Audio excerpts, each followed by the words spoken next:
김남희 의원 이번 대표 발의 아니 어제 그게 그러니까 당론에 지금 채택은 안 된 거 아니에요? 네, 아니 혹시라도 이런 조문이 들어갈까봐 합동 뭐라고요? 합동 대응본부.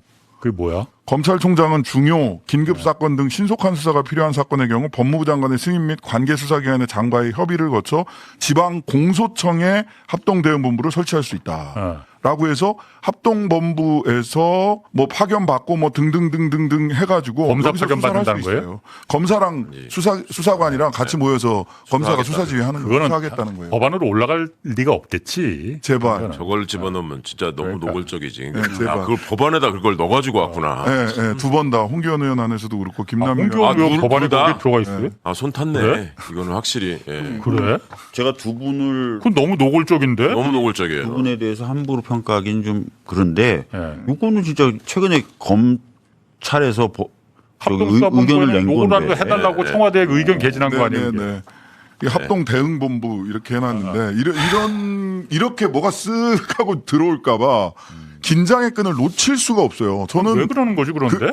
금요일까지 다음 주 금요일까지 예. 정말 이 예의주시하고 계속 얘기를 해야 돼.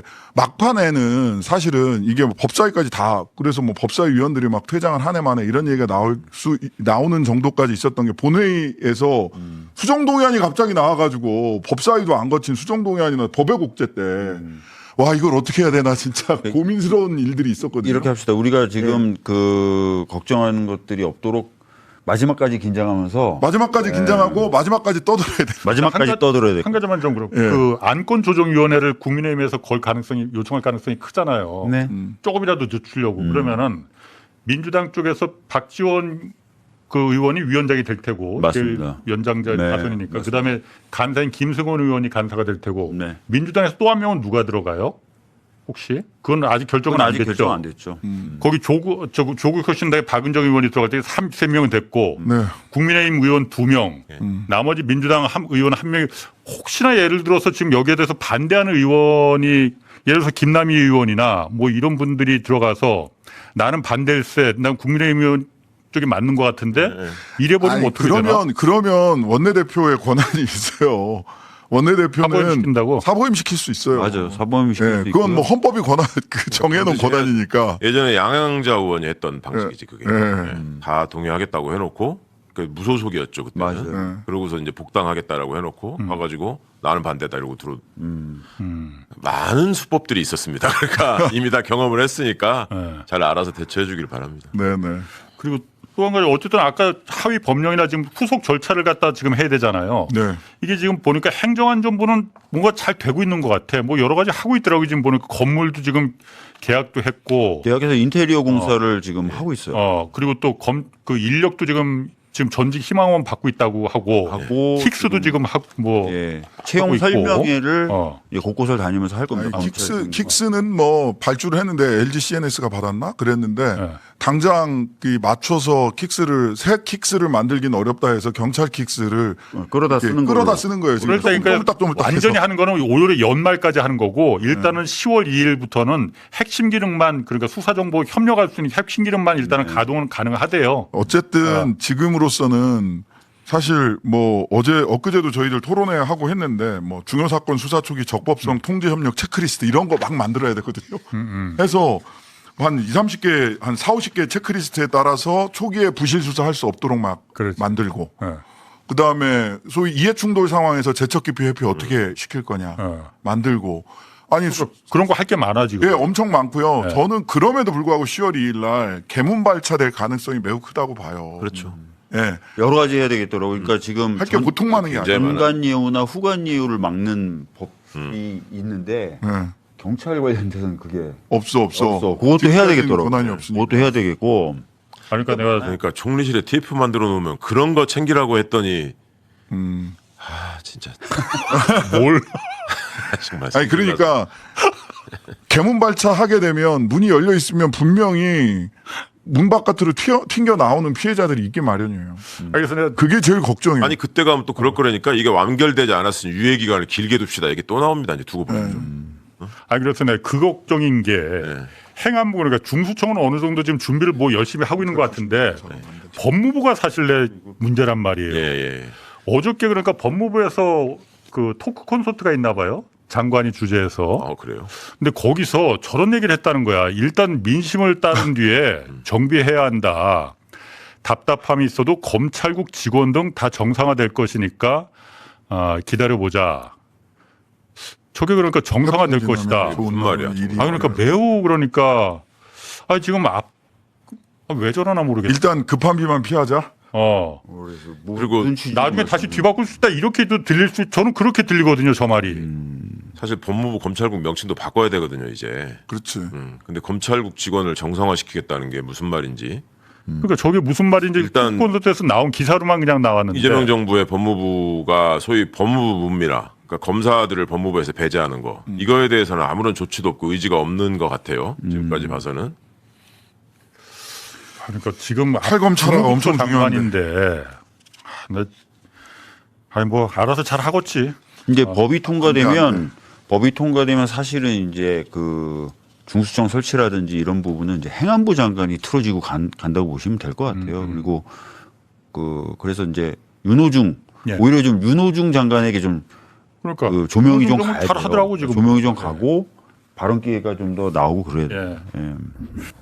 제가 작년 9월에 이제 그 작년 9월 방송을 보시면은 여러분들이 이제 아실 겁니다.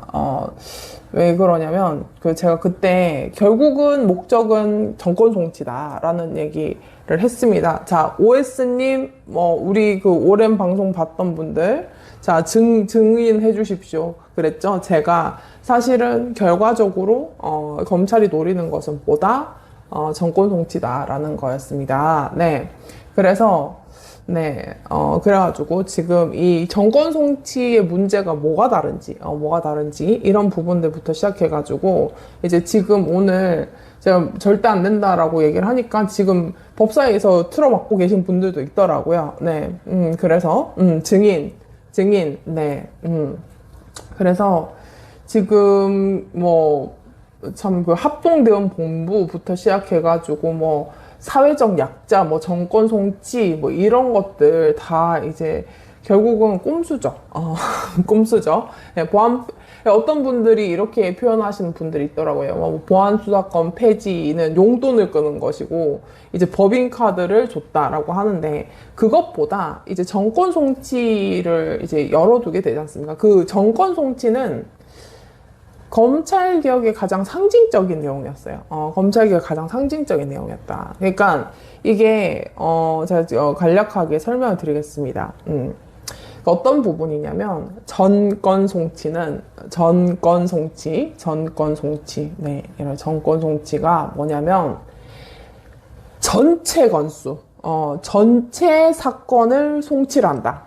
지금은 어떻게 돼 있냐면 사실 허위 고소를 한 것도 있고, 사실 무혐의인 사건들이나 이런 부분들은 그냥 처분을 하고 그냥 이제 통보를 하는 시스템이에요. 경찰이. 근데 이게 정권 송치는 모든 클로징을, 모든 형사사건의 이제 그 개폐를, 갖다가 전부 다 검찰이 한다는 겁니다. 그러니까 게이트키핑을 이제 검찰이 한다는 거죠. 이게 돈이 됩니다. 이게 이명박 박근혜 때, 그러니까 이거 뭐냐면은 사실 정권 송치를 전제로 해서 수사 지휘권이 있었죠. 왜냐면은 수사 지휘권이라는 건 뭐냐면 이제 이래라 저래라 이렇게 하는 부분들인 건데, 왜 그랬냐면 이명박 박근혜 때 검찰이 정권 송치가 있었거든요. 그리고 이제 문재인 정부와 조국 장관이, 법무부 장관이 이 정권 송치를 폐지를 했습니다. 그리고 검경 수사권 조정을 해가지고 이제 경찰도 별도의 이제 수사 종결권을 가지게 된 그게 사실은 정말 그 검찰 개혁의 가장 큰 맥락이었어요. 그러니까 정권 송치 폐지라는 것이 가장 큰 이제 검찰과 경찰의 관계를 완전히 이렇게 됐다가 이렇게라도 만든 것이 정권 송치 폐지입니다. 그래서 제가 이제 제가 여러 차례 이제 얘기를 했던 것이 뭐냐면, 문재인 정부에서 검찰 개혁을 거의 80%를 한 거다. 문재인 정부에서 검찰 개혁을 거의 80%를 한 거다. 그리고, 지금 사실 이번에 그 정청래 대표가 이재명 정부가 한 게 아니죠. 정청래 대표가 검찰청을 폐지하는 게 거의 10% 보탠 거예요. 그러니까 이게 어떤 거냐면 이 사법 체계, 그러니까 사법 체계 중에서 형사 사법 체계의 거의 모든 새로운 기틀을 만든 것이 문재인 정부입니다. 그러니까 문재인 정부에서 그 이제 뭐 검찰의 그 수사권, 그러니까 등을 남겨뒀다라고 해가지고 막 비난을 하고 뭐 이제 뭐 특수부를 키워줬네 뭐 이런 얘기를 하지만 그것은 사실 그 상황을 악용했던 사람의 문제지 제도를 설계하는 사람들은 그때까지는 사실 그 윤석열조차도 박근혜의 이제 특검의 수사팀장으로서 이제 한동훈도 이제 그 박근혜 특검의 굉장히 에이스 검사로서 그 사회의 부패를 수사하는 그런 검찰로 굉장히 얼굴을 이렇게 속이고 있었기 때문에 이것을 전부 다 합쳐가지고 그냥 마냥 나쁘다. 그 저놈들은 저럴 것이다. 이렇게 계획을 할 수는 없어, 어떤 제도든. 근데 이제 우리가 그 등이나 아무튼 이런 그 굉장히 어떤 요만한 틈을 뒀던 그 모든 것들을 악용해서 윤석열은 기어코 검찰 정권을 만들었고 그 검경 수사권을 다시 이렇게 어그러뜨리고 이제 다시 검찰이 이제 그 경찰 위에 있는 이런 것들로 이렇게 했던 거죠. 그래서 네, 조국 장관이 제도 설계 잘 해놓은 그러니까 제도 설계도 설계인데요. 이런 거죠. 그러니까 굉장히 원칙이 중요한 거였습니다. 그러니까 왜? 그러니까 이제 어떤 거였냐면 수사기관의 선진화인 거죠. 그래서 제가 자꾸 그 뭐 보안수사권 폐지라든지 어떤 공수처 출범이라든지 이런 부분에 대해서 마치 무슨 뭐 이렇게 막 제가 뭐 검찰에 대해서 막 악감정이 있어서 이런 게 아니에요. 그래서 저는 그런 차원의 문제가 아니라 어떤 부분들이 있냐면 여러분 검찰 개혁은 20년 동안 이제 그 묵혀온 제도 과제죠. 이런 거는 사실상 이제 어떻게 되냐면 검찰 개혁은 입법으로 해결할 수 있는 제도예요. 그러니까 개헌의 사항이 아니죠. 그러니까 수사권이나 어떤 검찰청은 존재하는 모든 근거가 헌법이 아니라 법률이기 때문에 이것은 사실상 이제 지금까지 막 논의됐던 30년 동안 논의됐던 이거를 일단락하고 다음 시대로 넘어가야 됩니다. 다음 시대로 넘어가야 된다. 그리고 우리나라 경찰이 진짜 수사 기법이라든지 과학 수사 기법이라든지 이런 거는 전 세계에서 굉장히 탑 클래스에 들어가요. 그렇기 때문에 우리나라 수사기관의 경찰을 저렇게 개무시하고 무슨 따까리 취급하는 거는 우리나라 검찰밖에 없어요. 검찰밖에 없어요. 그래서 이제 그리고 전 세계에서 제가 사건을 암장해도 괜찮다라는 의미는 아니지만 어쨌든 뭐 검찰이든 경찰이든 부실 수사나 부실 기소나 이런 부분은 늘 발생을 하죠.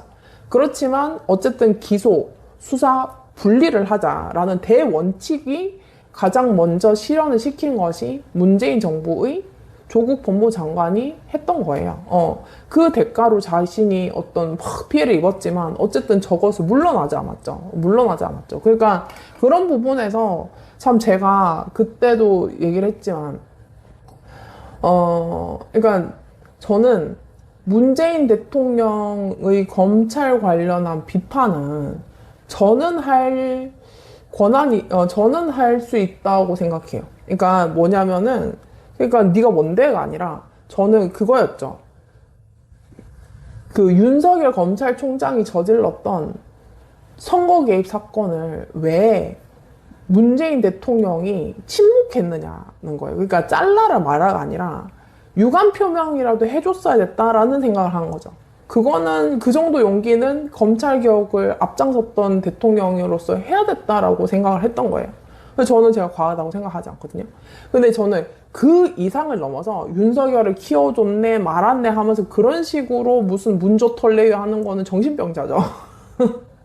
그리고 유이재명들이 검찰 개혁으로 문재인 대통령이나 조국 장관을 그 뭐라고 해야 될까 뭐 이렇게 비판을 한다? 진짜 양심이라는 거는 없어. 양심의 털난 수준도 아니고 양심은 없는 거죠. 그래서 이제 그런 부분들을 이제 하나씩 바로잡자는 거예요. 그러니까 제가 그렇다고 막 조국 만세 이런 게 아니죠. 근데 적어도 김용남한테 갖다 붙일 때는 아니지라는 것과 제가 그때 분명히 잘못됐거나 아니면 부족했거나 조금 더 용기가 필요했거나 이런 지점들이 있겠지만 그것은 제도가 어떤 개혁을 처음 할 때 검경 수사권 조정부터 정권 송치를 폐지함으로써 사실은 그때도 난리가 났었어요. 그러니까 거의 70년 역사, 그러니까 그때는 벌써 60년 역사였죠. 60년 역사의, 거의 70년 다 돼가는 역사의 정권 송치를 다 폐지시켜버린 거예요. 그러고는 이제 경찰이 별도의 수사 종결권을 가짐으로써 이것은 굉장히 뭐라고 해야 될까? 정말 많은 형사 재판, 그러니까 재판 말고 이렇게 막 사건들 수사하는 것들이 진짜 그냥 기분 나쁘다고 고소하고 이런 사건들도 많거든요. 그러니까 그런 것들도 굉장히 잘 정리되고 민원 수준에서 일어났던 것들 굳이 이제